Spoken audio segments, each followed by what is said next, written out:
mamog sir brother sewing machine part 2 sa atong very nice nga sewing machine. So lantawon na to atong nabuhat nga stitch na natay straight na napudtay zigzagger. So karon ato siyang i-adjust kay para dugol siya nga zigzag. So pwede kayo mo mag-zigzag nga para sorsi ani.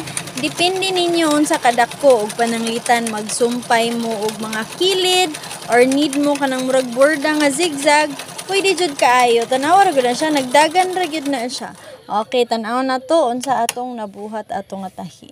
So kana siya very dugol pang sorsi. Magkaanam ka lagyo, depende lang sa inyong choice. So, di ba kana siya pwede. So, kanisad siya pwede. So, all-in-one jud nga sewing machine. So, ang next, atong i-try ang iyahang embroidery. Embroidery, mamog sir, available pod ani nga machine sa next nga video.